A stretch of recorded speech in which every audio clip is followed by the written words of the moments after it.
Welcome to the Oso Spurs podcast. Merry Christmas to all of you. Johnny and I will be trying to bring you some more Christmas cheer with a preview of Brighton and answering some of your questions today. Johnny, how are you, mate? Did you have a good Christmas? Yeah, a really nice Christmas. Thank you very much. I had a great time on whatever day of week it was when we watched the Everton game, and Stu was with us. That was absolutely fantastic. Just obviously missed Deej big time, but it was a great start to the Christmas season, getting the 3 points. Kind of scrappy win, but it was the 3 points that mattered. So really enjoyed that, and that set us all up. So yeah, all good. Looking forward to the next game tomorrow. Is it tomorrow? It's great. No, 2 days. 2 days. 2 days, 28th. Yeah. But Newcastle just got royally pumped by Sheffield United at home, which was a nice start, wasn't it, to Boxing Day? So, and we've got a couple more games. Wasn't it that beat them? Nottingham Forest, sorry. Yeah, Nottingham Forest beat them. Good old Nuno. So again, like whatever happens in our game, we're already in a position where things are looking pretty good. So, and you've got Burnley, Liverpool tomorrow, Man United, Aston Villa. So one of those has to drop points, which is great for Spurs as well. Chelsea, who cares about them at the moment? City away at Everton, like City are playing Everton away. That's tricky, isn't it? Mm-hmm. Like last fixtures, every result went our way that could have pretty much. I know, it was amazing. And it is looking like, I don't want to say it out loud, but it does look like fixtures could...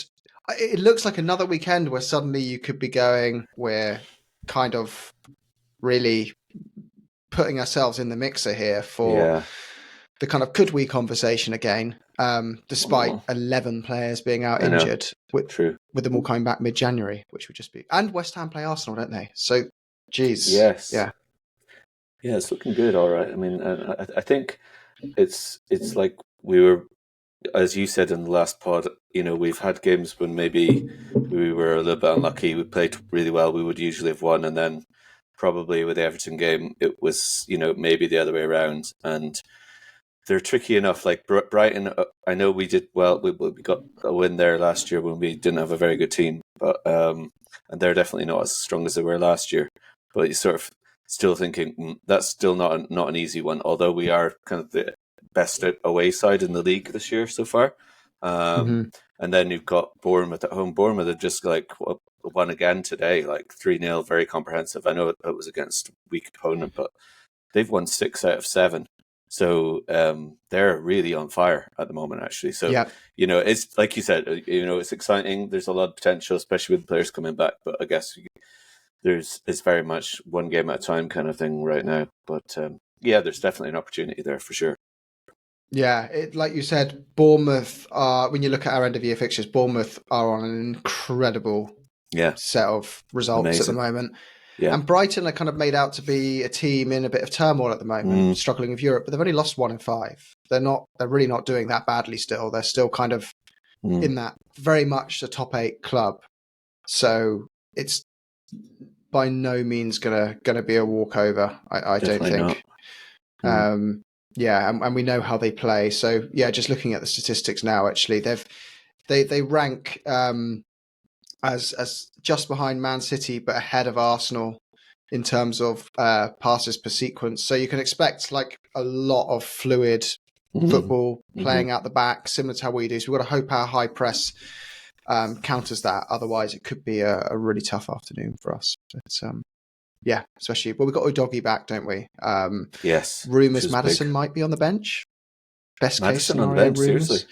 He's apparently back training on grass. They're expecting him to be on the bench for the FA Cup game, potentially, but no one's expecting him to actually start and be in a fully fit position until January the 14th, I think that's right, saying. United, Yeah, but we might see him make 5 minutes just to kind of... It's less likely than likely, but it's just according to the world of the internet and Twitter, it's a possibility. So, yeah. I suppose you following up on the game against Everton, there is the Romero and Richarlison were the two kind of injury questions, but it looks like from what Ange was saying that Richarlison's quite a strong chance to come back in for the Brighton game. I think according to the injury table or whatever it's called, it said 75%, but I'd say it's probably even higher.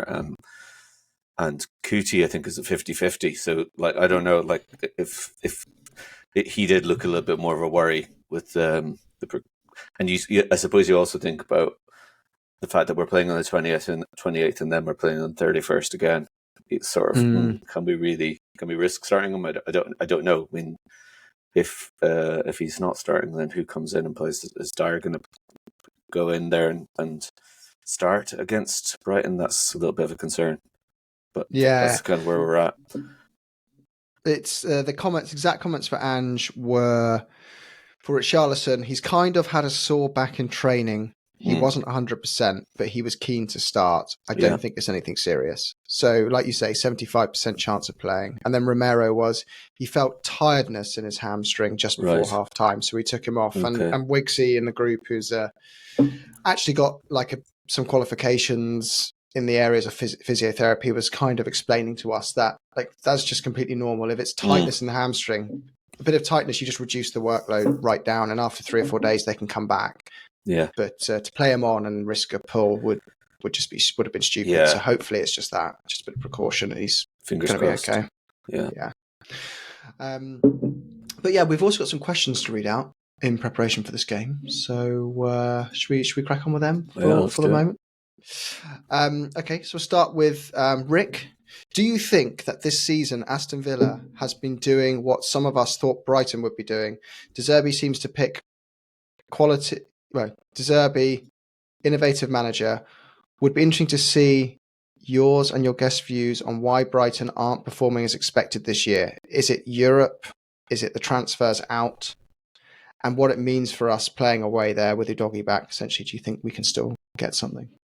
What I think the question there really is what's caused the Brighton drop off this year? I suppose from the outside looking in, they've had an awful lot of injury issues as well. They've had a huge number of players missing. They've still got a lot of players missing. They've got the lad they got from Barcelona, Fati. He's still out for another couple of months. Espinola's out for another couple of months. Veltman's out for another couple of months. I think there's Lamptey's out. Solly March is out. So a lot of the players, and even the other day, I think Matoma went off with an injury against Palace. So they're pretty badly affected by injury too, and we've not had the distraction of Europe like they have. And in fairness to Brighton, it's a small club really. They've done, as everybody is well aware, so well over the last few years. They've won their group with maybe the clubs that they were up against aren't quite as their names are very impressive in the world of European football. Marseille, Ajax, and AEK Athens, and they finished top of the group. That sounds good. And to be honest, if you think about what we've done in Europa League down the years, we haven't always even won our group. We've gone out in the group stages, even went out in the group stages in the Conference League. So fair play to Brighton for coming through that. So yeah, I think they're safely into the last 16. I don't think the draw is made for that until they've done the playoff round. So I'm not sure. We don't know who they're playing yet. But I guess that's bound to have just taken its toll, isn't it? I mean, they have a lot of young players. That's very much their policy, as the question kind of alluded to. And as a result, he's kind of, De Zerbi's had a bit of a struggle and has had to tinker things around and make quite a lot of changes to manage the fixture schedule.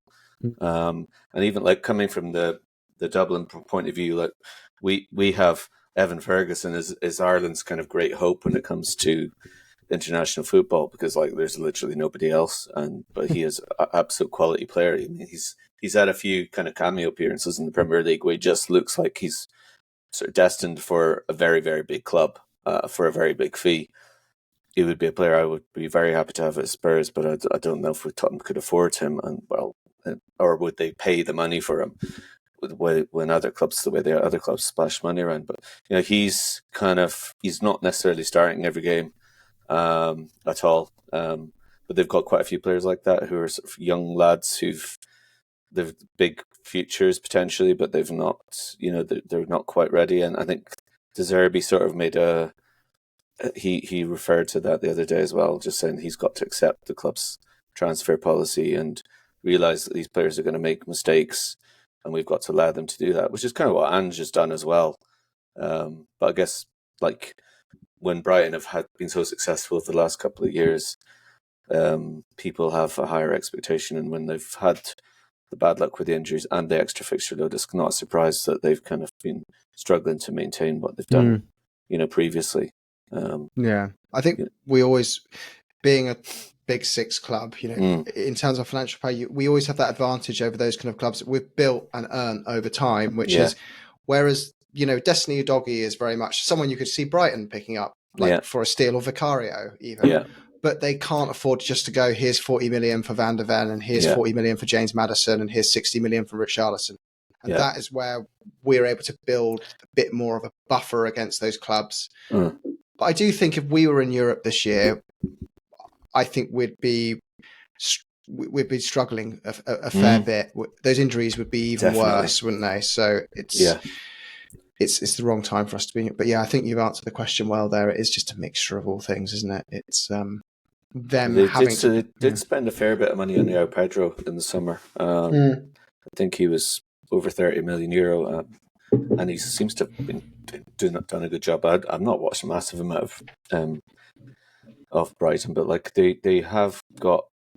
I think De Zerbi was saying as well again after the Palace game, about he'd taken a chance on Danny Welbeck, and I know Danny Welbeck's one of those players he kind of thought at the beginning of his career he was, probably going to do a lot better than he ended up doing.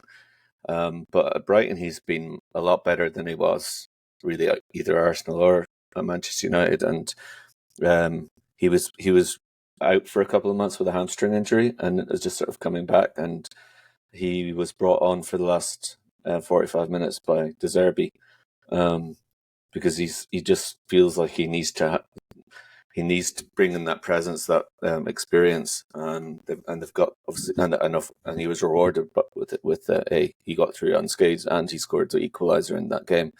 But there are sort of key experienced players. I know they don't necessarily always feature, but Adam Lallana and Jamie Milner are there, and they're bound to be having an effect on the rest of the squad, and obviously Pascal Gross and Welbeck, and then Lewis Dunk. There's players there who've got a lot of Premier League experience behind them, and like Gross is a class player. Good from the set piece threat, and that's somewhere we've seen it before. We've been caught out with some set pieces and just quality deliveries, and not as strong in the air maybe as it's happened a few times this season where we've been outfoxed with set pieces like that. So I think that's kind of going to be a threat to us in a couple of days' time. I don't know what day of the week it is anymore. It's that time of year, isn't it?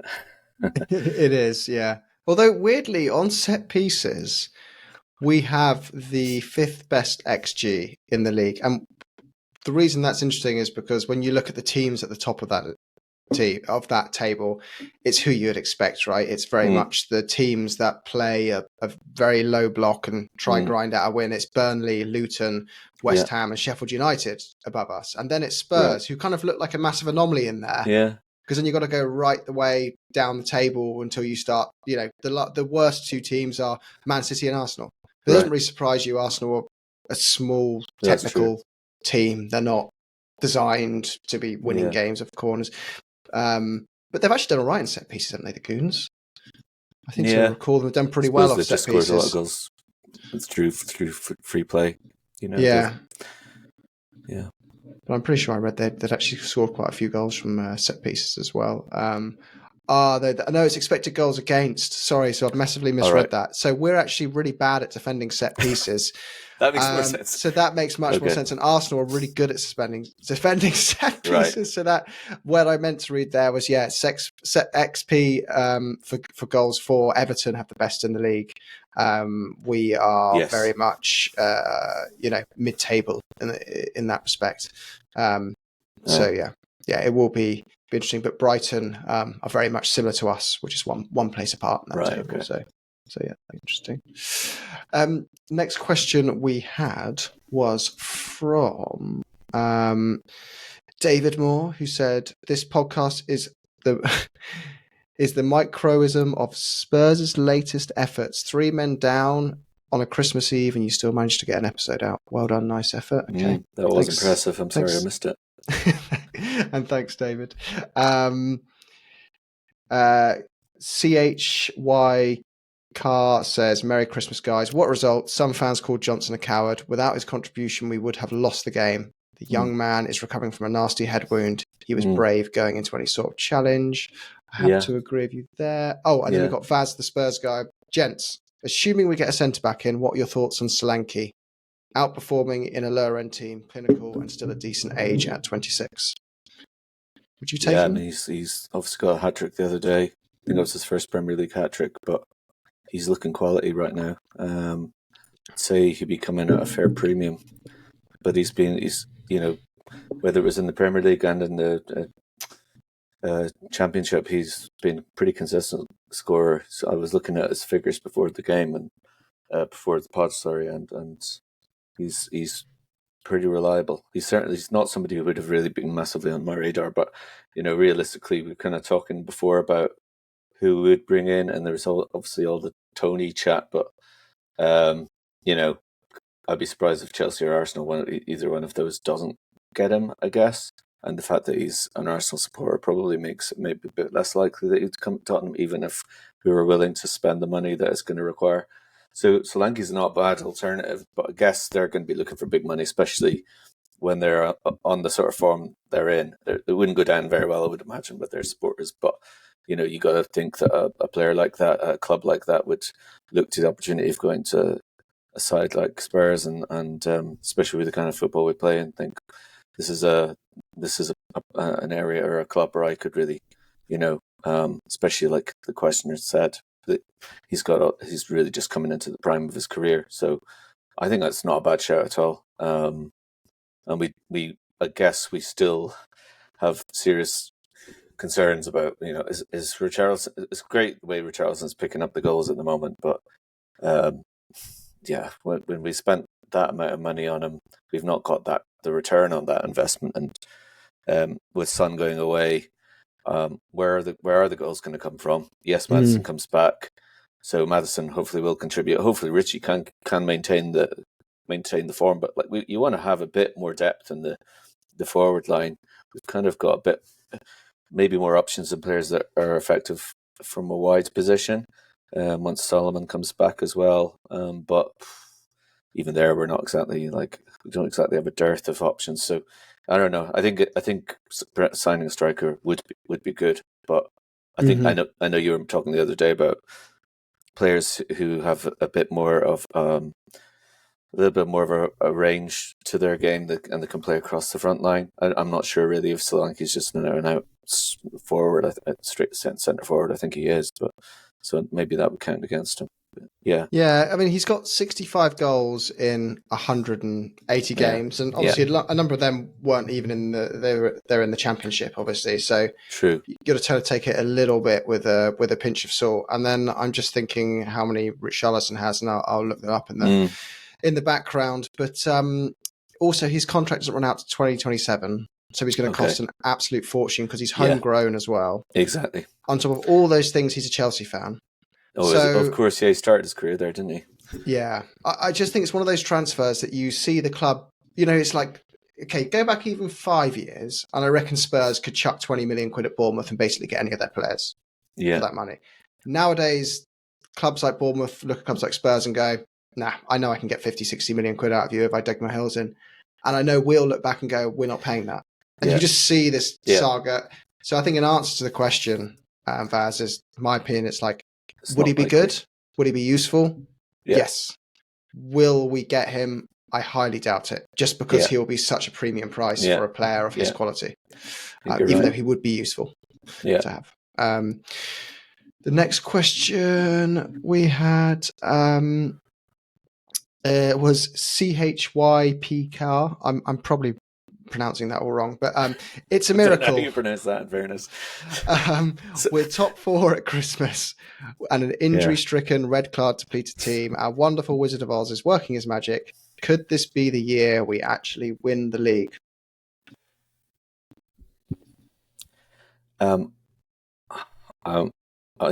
don't think we're going to win the league, but it's a very interesting situation because obviously, when you're looking at the points situation and the context that's just been described. I think, like we were saying the other day when we were together, before or after the game, like if we did have our best 11 all fit, there's not many.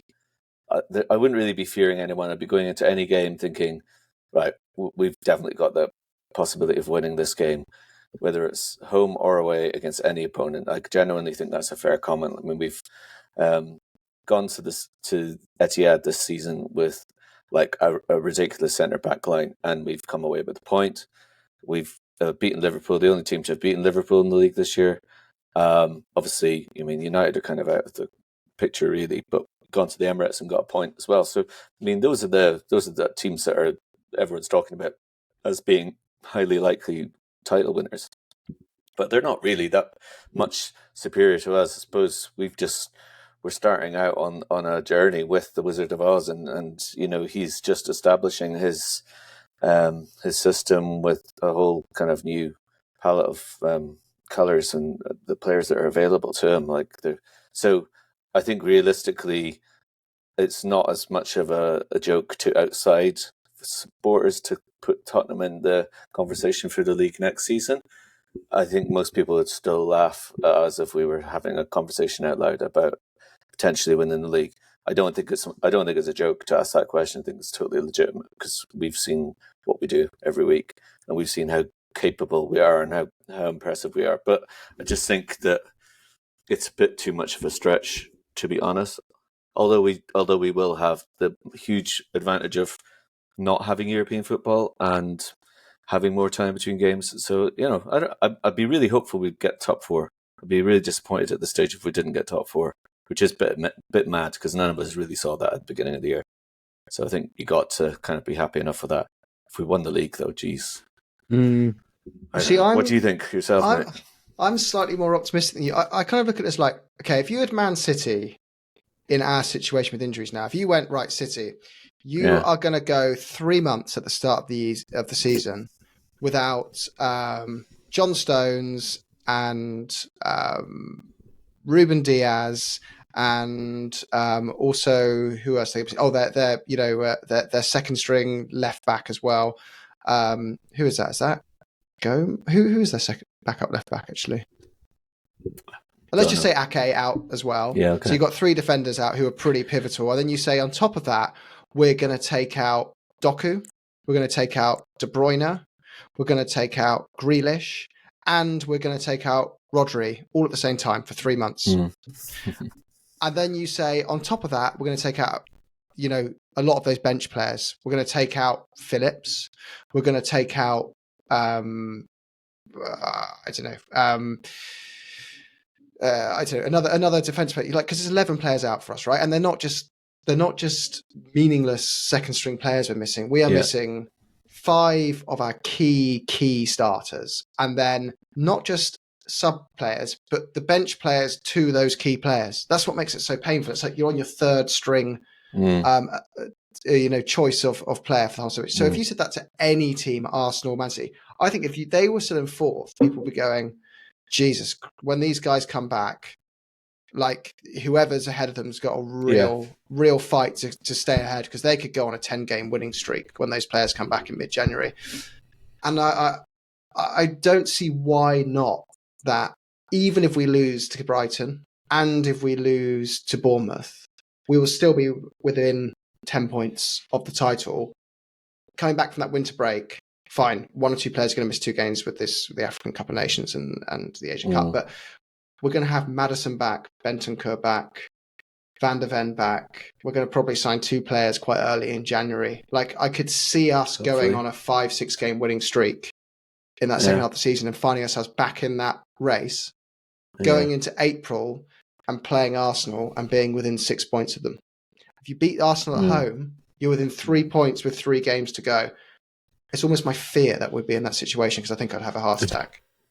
But it's possible. I'd rather be in that situation than like Arsenal last season, though, when they were ahead for so long. Like, that's not easy. That's very unpleasant. And I mean, I think your logic is all very sensible, but I do think there's also the fact. I mean, maybe I'm being overly sort of concerned, but it's just the lack of experience as well. When you look at the mentality that is required to get through and to keep going, and I do think that with Postecoglou, I'd feel a lot more confidence that he will keep them grounded and focused, and that at least there's no doubt that Tottenham and there is a system and there's a very clear identity. So the players do know what's being asked of them. They are very, very well drilled, and they are, despite what other clubs are trying to do to nullify them, like some of the moves that we're capable of putting together now are absolutely breathtaking.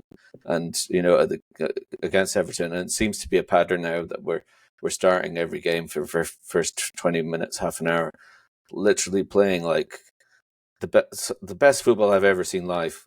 I would say, some of the moves are unbelievable, and it's across the pitch, and the trust that he's putting in the players. So, like, I'm kind of contradicting myself a bit as I go along. I just think that maybe the fact that we found ourselves in a situation where we were missing so many players, like that, there's nothing to say that's not going to happen again. And I do think that it's going to, like, for us to have the depth of squad, even if we do add a couple of players, which I'm sure we will in January, there are areas in the pitch, and particularly when it comes to goals, that I would just feel that I would be a little bit more reluctant to kind of put ourselves in the title mix. But I really hope I'm wrong, and I really hope you're right. It's an amazing conversation to be having. I kind of feel like we've never seen our true midfield, because Bentancur, who's our best star player, has never been there. And thank God for Sarr, because he's stepped up and been magnificent. But I would also argue, back to the original point of not having the experience, that Arsenal don't have the experience. And I like to always remind Arsenal fans of the point that the only trophy Arteta won with Arsenal was through the squad he inherited from Emery. And then since then, you haven't won anything at all. So there's also God, sorry. No, it's just like saying, I think that what happened, again, I don't want to say this, but like realistically, the experience that Arsenal had last year, and the fact that like they definitely bottled it last year. Okay, they lost the league, but like they were very lucky with injuries across the season last year.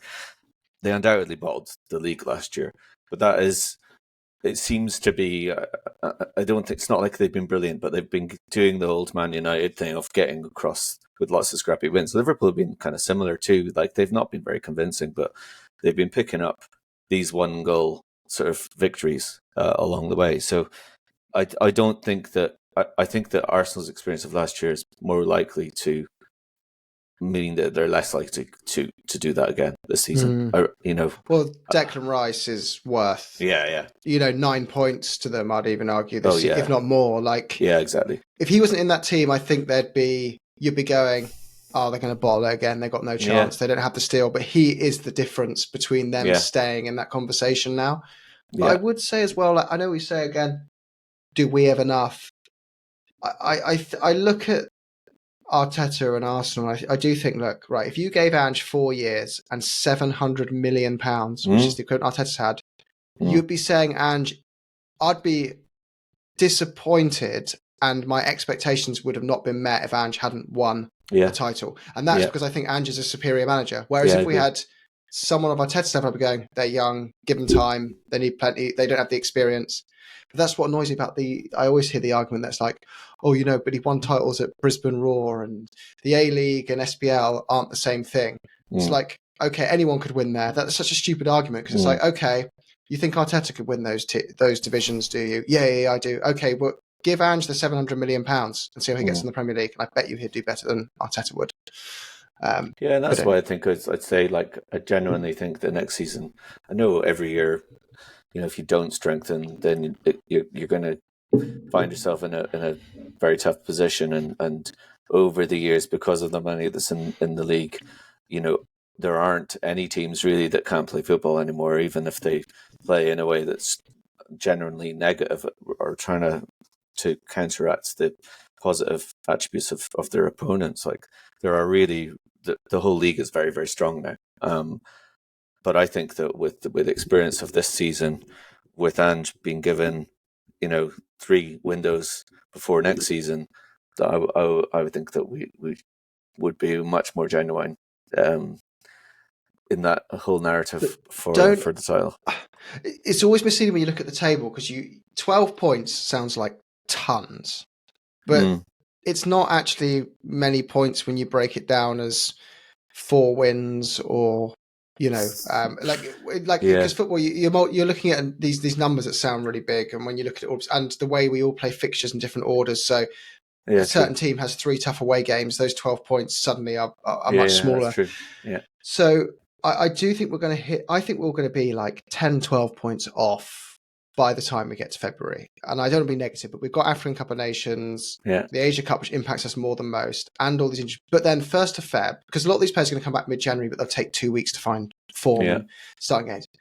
But 1st of Feb, we'll be there looking at 16 more games to play, which is 45 to 48 points still to play for. That's a lot of points. And all the teams around us are playing in Europe. And we're just looking at that going, you know what? Suddenly you win 5 in a row and that 12 points is 3 to 6 points. And you're going, I've still got 11 games left. And I'm a win and a draw off the top of the table. And that's kind of where I see us getting. I kind of see us getting like 12 points behind and being upset about it. And then Ange just the click moment happening. And we'll know it comes when we beat a team 4 or 5-0. And we'll be like, maybe I'm dreaming, but I just feel that's nice to dream, isn't it? It's just like nice to be. Although, like they say, the hope that kills you. Like it's the reason you're a fan in the first place of any team, any league. It doesn't matter what the stakes are, where you're at. Like it's the joy of being a football supporter. You know, every time you go to the stadium or you go switch on your TV, you think that anything can happen, and it's great that at least now we've got a lot of good reason to feel that not only are we going into any game with a feeling we're well capable of winning, but also we'll watch football that's really good to enjoy, and that's just such a massive contrast to what we had all of last season, really. So it's just brilliant as a Tottenham supporter to be in this situation. Long may it continue. I think Postecoglou is just like, we were having a conversation. My kids take the mick out of me for basically being like loving Ange like so much, but even like my number 2 son was talking to me and saying like he asked me did I rate or did I love Ange more than any other manager that we've had, and I had to think about it for a few seconds. I thought, to be honest, yes, I think actually I have, and like it's only 4 months, 5 months, whatever that he's been there, but I did love Pochettino. I love what Pochettino's doing now as well. But I think I just feel like there's an awful lot more substance to Postecoglou and the future, and the sky is the limit with him. And God, thank goodness that Levy actually, in fairness to him, had the belief and could see the potential of what Ange could achieve at Spurs. So it's brilliant. It's brilliant to be aboard the Ange train, as you always say. Mm-hmm. What do you think of yourself in terms of the managers? Like how where would you put Ange in your? I think your ranking? You've been a Spurs fan, a bit longer than me. So you've seen a couple more. You've kind of like, and I don't mean that as a joke. I mean like, but you've probably seen. You've probably seen like through, because I can only count the managers I've followed Spurs with as like kind of like an adult-ish, at least in my like late teens, because otherwise you don't understand football. But you might do. Sorry if you're younger than 19 and you might know way more. Actually, to be fair, we had someone on the podcast not long ago who was only about in his early teens, and he was actually incredibly knowledgeable about the tactical side of football. So that's the wrong comment. But anyway, like the only managers I've really truly been through the whole journey with were Juande Ramos, AVB, Harry Redknapp, Tim Sherwood, Conte, Stellini, Nuno and Poch and Ange. So that's about 10 managers. Yeah. And out of all of those, like my favorite era following Spurs was probably, and I'm not including Ange right now, it's tough between Poch and Redknapp because they were both really, really special times. And I felt blindly optimistic about AVB because he was this young, untested thing, and we'd taken someone from Chelsea when Chelsea were good, and I was like, "Oh, this is exciting. This guy's going to be a genius." And it quickly came to be that Gareth Bale was the genius in that team, not him. So, but since then, no one even Poch, I was the unpopular one in the room, always saying like, I really not a big like. I loved the journey with Poch, but I never loved him. I know it sounds so bitter when people say you're just sent now, but I used to always think like I was looking at the managers Chelsea had, and even like Liverpool had, and I was thinking if you had Lloris, Toby, Yang, Walker, Ericsson, Dembele, we'd be winning the league with you. But Poch got the best out of those players at the time, and he was politics at the club held him back. But Ange is the first guy I genuinely feel has the ability to sign good players, because Poch is a great coach, but he was poor at signing players. He is both.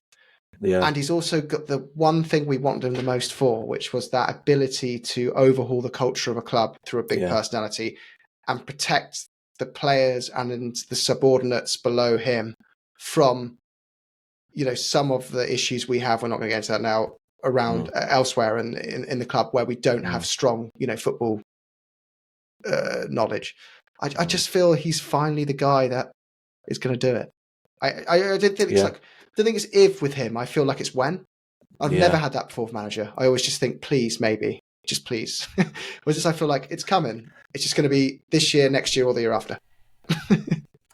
I guess there's just the only thing I have is because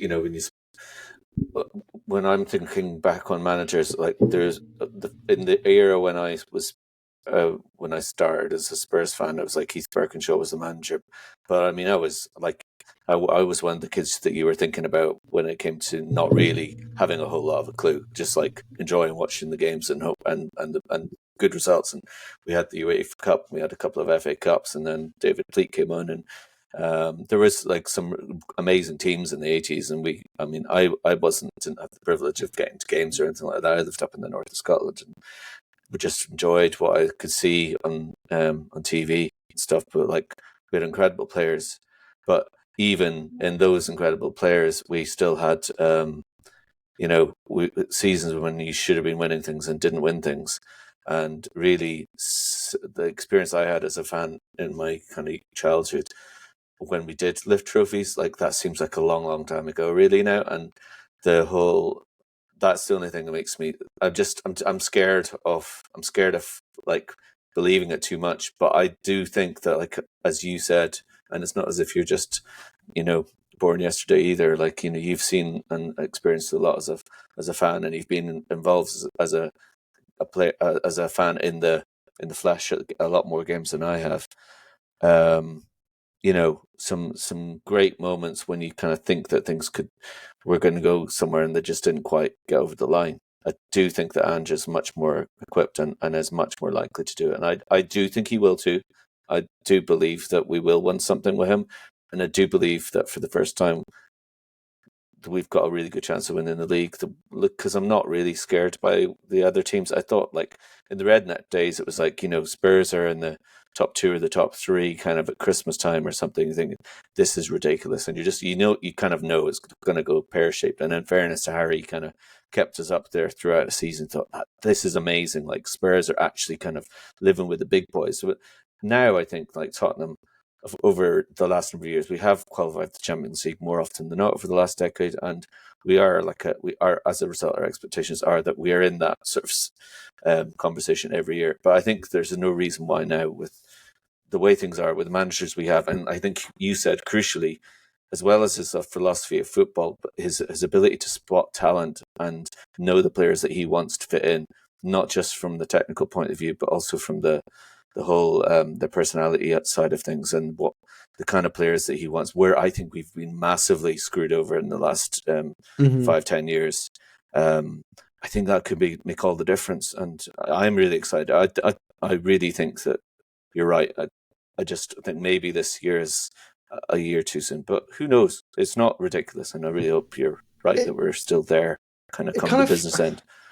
It kind of feels like with Ange as well. Like, when we had previous managers, I always felt like it was pretty obvious where they made mistakes. It was like, you should have played this person in this position. Yeah. We've got a gap over there, whatever.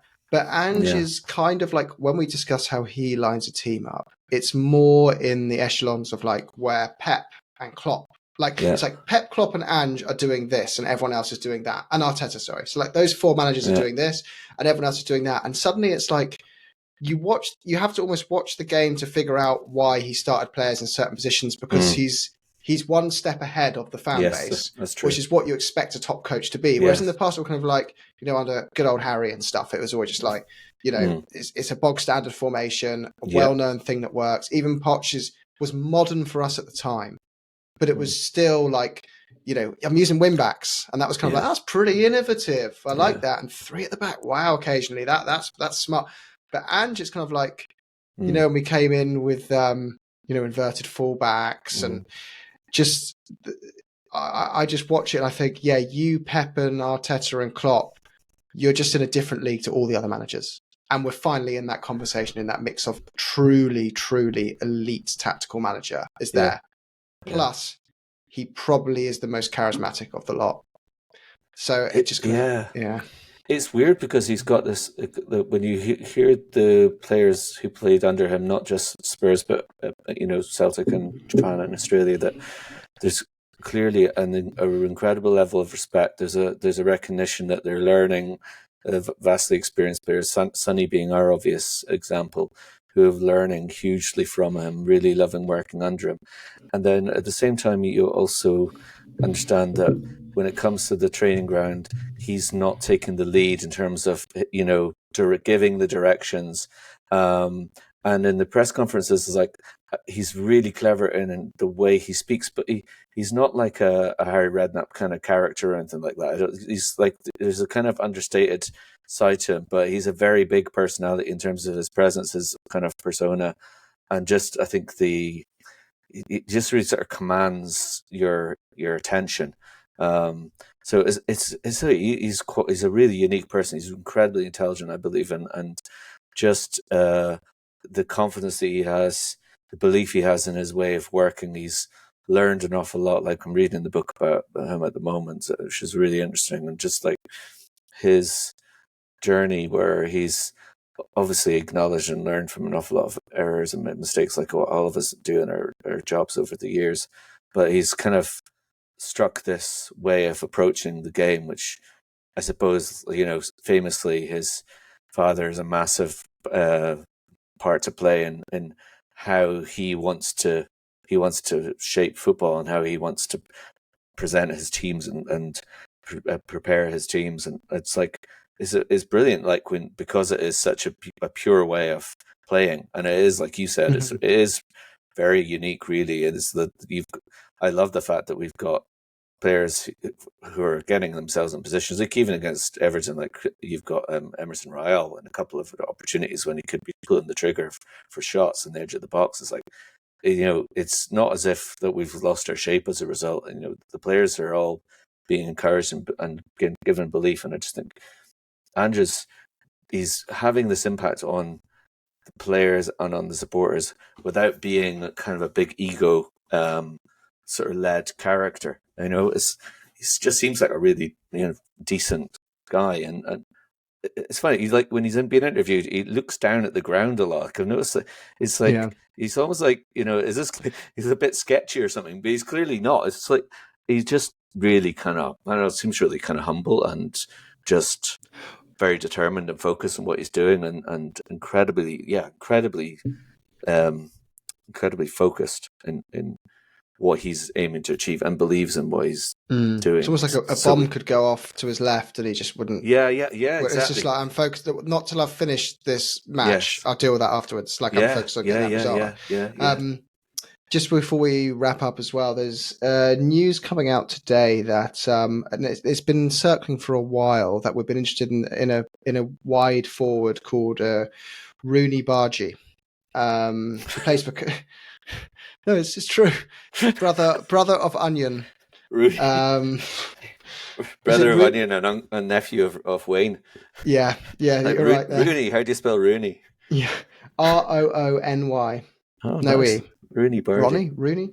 Anyway, he's represented by CAA, who's many will know, like if you listen to Golden Guest and some of the other podcasts and The Athletic. CAA are an agency that are very closely tied to Tottenham. I think they helped us get Modric in and a few other recent. I think they're Richarlison's agent as well, represented by them. So like a lot of players we bring in are related to CAA. We've got a big partnership with them. But Postecoglou has supposedly said that is the player I'm kind of handpicking this time. And I want them. Previously, wanted him in the summer. They want him now. He's only a 18-year-old, but he's a wide player, left-footed. But historically, I believe he played on the right. Yeah.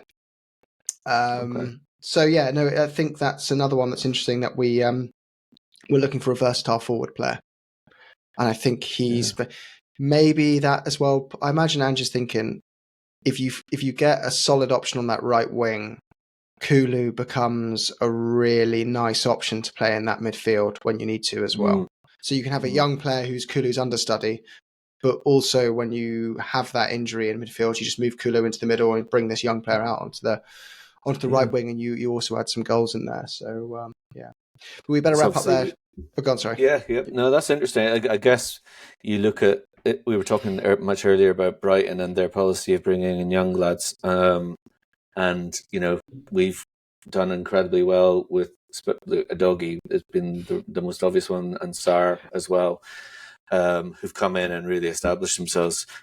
At the same time, when it's come to forward players, you've got Valise, I know he's very, very young as well, but this guy's obviously no more experience than Valise. And then Donnelly is kind of like, it's going to be interesting to see what happens with Donnelly, because there's all this talk now about Dane Scarlett coming back from Ipswich, which seems to be what's going to happen.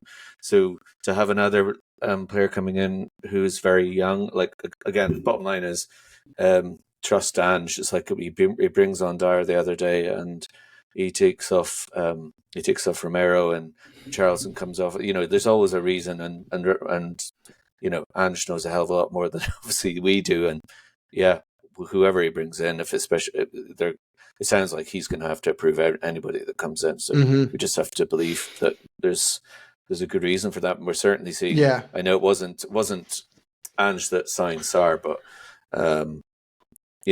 obviously he's, unlike Conte, giving him the time on the pitch and giving the opportunity and the belief. So, although to be fair, Conte did always say he was really impressed by Sarr's good work ethic and personality, but he was one of the few. He still didn't play him really, but he didn't play him. Even when he played well. By the way, Bournemouth have just won again, 3-0. Yeah, they're absolutely on fire. Oh, was it 3-1 in the end? Yeah. Was it? No, it was 3-0 when I switched off. Yeah, 3-0. Right, so we better wrap up there. Okie doke. Merry Christmas to everyone. Enjoy your new year. And we'll see you after the Brighton game. We'll try squeeze a pod in then to preview Bournemouth as well. Before the Bournemouth, yeah. Perfect. Right, up Spurs. Come on, you Spurs.